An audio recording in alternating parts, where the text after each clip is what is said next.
Hello everyone, welcome to commerce studies. आज हम इस वीडियो में यूजीसी नेट कॉमर्स के सिलेबस के बारे में और एक यूनिट स्टार्ट करने जा रहे हैं हम, बिजनेस फाइनेंस, उसके बारे में डिस्कस करेंगे। मैंने आपको प्रेपरेशन स्टार्ट करने से पहले कुछ टिप्स दी थी और मैंने आपको कुछ काम था जो मैंने आपको होमवर्क दिया था, तो आई थिंक आपको याद होगा और आपने कंप्लीट भी कर लिया होगा। और फिर भी अगर कोई स्टूडेंट रह गया है तो आप क्या कर सकते हैं, आप अभी भी अब नोटबुक बाय कर सकते हैं। अभी मैंने कुछ ज़्यादा नोट्स नहीं बनवाए हैं, तो आप नोटबुक बाय कर लीजिए और जो चीज़ें मैंने आपको बोली हैं उनको आप चेक कर लीजिएगा। तो आज हम थोड़ा सा बेसिक ही स्टार्ट कर रहे हैं और 3-4 वीडियोज़ में हमारा बिजनेस फाइनेंस जो है हम कंप्लीट कर लेंगे। उसके बाद हम एमसीक्यू डिस्कस करेंगे। तो चलो स्टार्ट करते हैं। तो जैसे मैंने यहाँ पे आपको बताया है कि जो business UGC NET commerce UGC net का है हमारा टॉपिक, उसमें हमने बिज़नेस फाइनेंस जो एक यूनिट है उसको डिस्कस करना है। तो इसका सिलेबस के बारे में सबसे पहले डिस्कस करते हैं। बिज़नेस फाइनेंस में से बहुत ज़्यादा क्वेश्चंस पूछे जाते हैं, इसमें हमने ये वाले टॉपिक पढ़ने हैं जो मैंने यहाँ पे मेंशन किए हैं कि स्कोप क्या है बिज़नेस फाइनेंस का, कैपिटल बजटिंग क्या है, कॉस्ट ऑफ कैपिटल क्या है, वर्किंग कैपिटल मैनेजमेंट क्या है, रिस्क रिटर्न एनालिसिस क्या है, इंटरनेशनल मॉनेटरी सिस्टम क्या है, foreign exchange, ADR, GDR and multinational capital budgeting, international arbitrage. In topics को हम डिस्कस करेंगे। जो मैंने आपको सिलेबस प्रिंट आउट निकालने के लिए बोला था उसमें भी ये सिलेबस मेंशन है। तो आज हम सिर्फ बेसिक स्टार्ट कर रहे हैं कि किस तरीके से इसकी जो है वो प्रेपरेशन आपने करनी है, किस किस तरीके की आपने नोट्स बनाने हैं। मैं आपको बहुत शॉर्ट वीडियो में आज बहुत शॉर्ट रखेंगे वीडियो, ज़्यादा हम कंटेंट नहीं कवर करेंगे। जैसे कि मैंने आपको बोला था कि हम थोड़ा थोड़ा अगर थोड़ा सा पहले पढ़ेंगे, फिर धीरे धीरे हम अपने टाइमिंग को बढ़ाएंगे। तो हमने पहले डिस्कस करना है कि फाइनेंशियल मैनेजमेंट क्या होती है। फाइनेंशियल मैनेजमेंट एक बहुत ही ज़्यादा इंपॉर्टेंट पार्ट है किसी भी बिजनेस का, तो जिसमें हम ये डिस्कस करते हैं कि हमारा जो फाइनेंस है वो कहाँ से आएगा और अपनी मनी को हमने कहाँ find out the various sources of finance, और हमने मनी को कहाँ पे हमने अपनी मनी को यूटिलाइज करना है और कितना डिविडेंड देना है। ये सारे डिसीजंस जो है हमारे फाइनेंशियल मैनेजमेंट में लिए जाते हैं। ठीक है, तो कहाँ से फंड आएंगे, कहाँ पे फंड हमें इन्वेस्ट करने हैं और कितना डिविडेंड देना है। और क्योंकि अगर फाइनेंस को आप अच्छे तरीके से मैनेज नहीं कर रहे हो तो बाकी एक्टिविटीज़ आप नहीं कर पाओगे, राइट। तो फाइनेंस एक इम्पॉर्टेंट रोल प्ले करता है।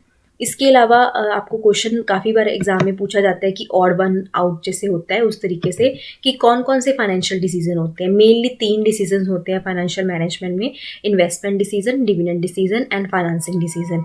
लेकिन कई बार आपको ये 3 ऑप्शन दे के 4th ऑप्शन कोई और दे देते हैं, तो आपको ऑड वन आउट करना होता है, तो आप 4th ऑप्शन पे जो टिक कर दोगे। तो अगर आपको ये 3 ऑप्शन याद होंगे तभी आप 4th पे टिक कर पाओगे। तो आप इनको अपनी नोटबुक पे नोट कर लीजिए, जिसको मैंने रेड लाइन में लिखा है उस चीज़ को नोट कर लीजिए। इन्वेस्टमेंट डिसीजन मतलब आपने मनी को कहाँ इन्वेस्ट करना है। डिविडेंड डिसीजन मतलब आपने अपनी मनी को कितना अपने पास रखना है और कितना डिस्ट्रीब्यूट करना है। इसके अलावा फाइनेंसिंग डिसीजन। ये 3 डिसीजंस जो हैं बहुत ज़्यादा इंपॉर्टेंट हैं, जो बिजनेस फाइनेंस में हम सबसे ज़्यादा डिस्कस करते हैं। नेक्स्ट आपको इतना नोट करने के बाद आप नेक्स्ट लिखिए कि what are the objective of financial management. Financial management के 2 ऑब्जेक्टिव होते हैं। पहले हम ये मानते थे कि प्रॉफिट मैक्सिमाइजेशन, अगर कोई कंपनी प्रॉफिट को मैक्सिमाइज कर रही है तो वो सबसे बेस्ट है, और हर एक कंपनी चाहती है कि उसका प्रॉफिट है मैक्सिमाइज हो, क्योंकि प्रॉफिट के बिना वो कोई भी एक्टिविटी परफॉर्म नहीं कर पाती। उसके बाद धीरे धीरे जैसे हम आगे बढ़ते गए हमें पता चला कि वेल्थ मैक्सिमाइजेशन भी इंपॉर्टेंट रोल प्ले करती है। कि जैसे सपोज करो किसी पर्सन के पास 1000 शेयर हैं और उसका प्राइस है 10, तो वेल्थ कितनी होगी 10,000।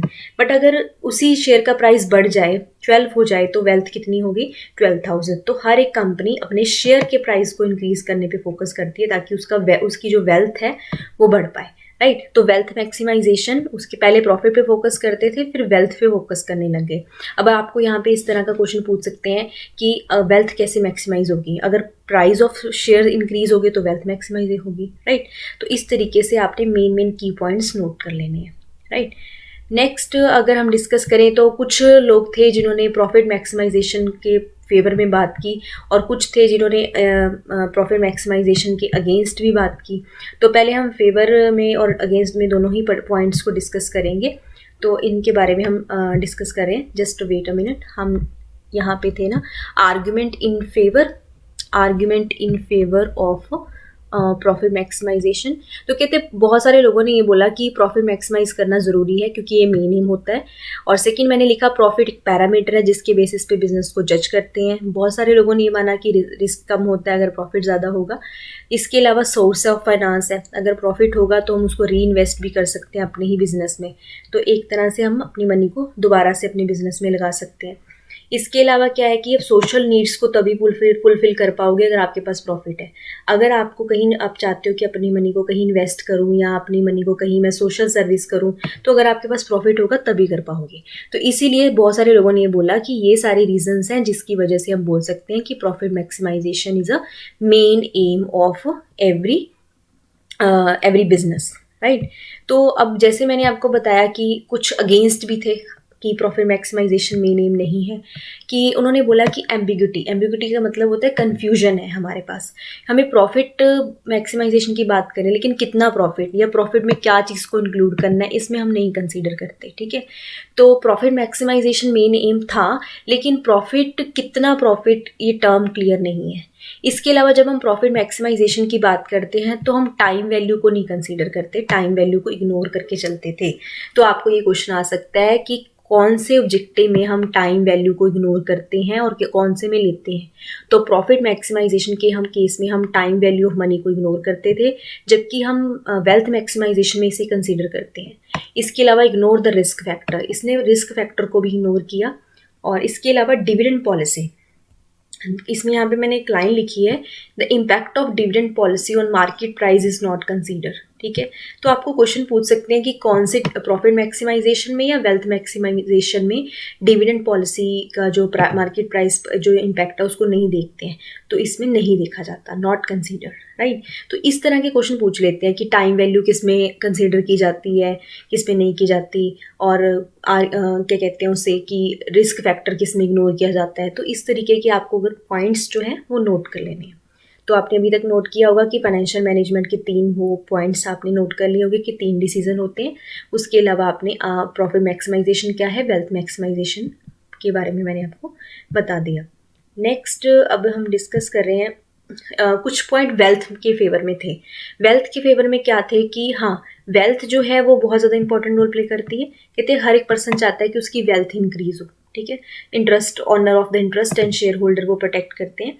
इसके अलावा it is consistent with the objective of owner, ठीक है।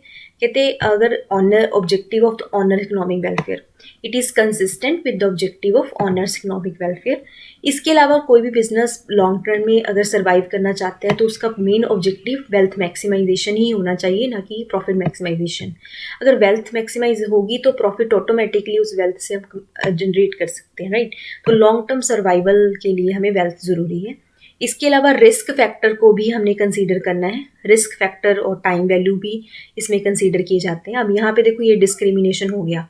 अब अगर आपको क्वेश्चन आता है कि रिस्क फैक्टर, टाइम वैल्यू किस ऑब्जेक्टिव में फाइनेंशियल मैनेजमेंट के कंसीडर किए जाते हैं, तो आप बोल सकते हो कि वेल्थ में ये कंसीडर किए जाते हैं बट रिस्क में नहीं किए जाते, मतलब प्रॉफिट में नहीं किए जाते। रिस्क और टाइम वेल्थ में कंसीडर होते हैं। इसके अलावा मैंने उसमें आपको करवाया था कि डिविडेंड पॉलिसी और मार्केट प्राइस शेयर उसमें कंसीडर नहीं किया जाता, लेकिन यहाँ पे किया जाता है। तो इस तरीके के की पॉइंट्स आपने नोट कर लेने हैं। आज का मेरा लेक्चर जो है वो बेसिकली आपको बताना है कि हमने पढ़ना क्या है, कैसे पढ़ना है। तो ये आर्ग्यूमेंट इन फेवर थे। तो इसी तरीके से हम आगे पढ़ रहे हैं कि कुछ क्रिटिसिज्म भी हैं वेल्थ मैक्सिमाइजेशन के, कि it is prescriptive not descriptive. इसने क्लियरली नहीं डिस्क्राइब किया कि किस तरीके से वेल्थ मैक्सिमाइज की जाएगी, या ये वाला जो ऑब्जेक्टिव है ये सोशली डिज़ायरेबल नहीं है, ठीक है, नॉट सोशली डिज़ायरेबल। एंड हमेशा कंट्रोवर्सी रहती है कि ऑब्जेक्टिव प्रॉफिट मैक्सिमाइजेशन होना चाहिए, वेल्थ मैक्सिमाइजेशन होना चाहिए किसी फर्म का। कुछ लोग कहते हैं कि नहीं प्रॉफिट अर्न करना है, कुछ लोग कहते हैं कि नहीं वेल्थ को बढ़ाना है। तो हमेशा कंट्रोवर्सी रही है। इसके अलावा problem when management and ownership are different. अब देखो मैनेजमेंट कुछ और कह रही हो, मैनेजमेंट चाहती हो कि प्रॉफिट अर्न हो, डिविडेंड दिया जाए, ओनरशिप में कुछ और, दोनों अलग अलग हों, तो इस सिचुएशन में ये हम नहीं कर सकते। तो इस तरीके की प्रॉब्लम जो है हमें फेस करनी पड़ती हैं। आज के लेक्चर में हम सिर्फ इतना ही डिस्कस करेंगे। आज के लेक्चर का मेन ऑब्जेक्टिव था फाइनेंशियल मैनेजमेंट का मीनिंग बताना आपको, और दोनों टॉपिक्स जो मैंने आपको बताए की पॉइंट्स आपने नोट करने हैं वो आप नोट कर लीजिए। इसके अलावा अगर आपका किसी का पेंडिंग वर्क रहता है तो उसको आप कंप्लीट कर लीजिए, जैसे कि नोटबुक बाय करना और आपको सिलेबस प्रिंट आउट के लिए मैंने बोला था। आई होप आपको सारा कुछ क्लियर हो गया होगा। हम मिलते हैं हम नेक्स्ट वीडियो में। इसी तरीके से हम फाइनेंशियल मैनेजमेंट को कवर करके एमसीक्यू डिस्कस करेंगे। Thank you everyone. अगर आपको वीडियो अच्छी लगी हो तो लाइक कर देना और चैनल के नीचे कमेंट कर देना।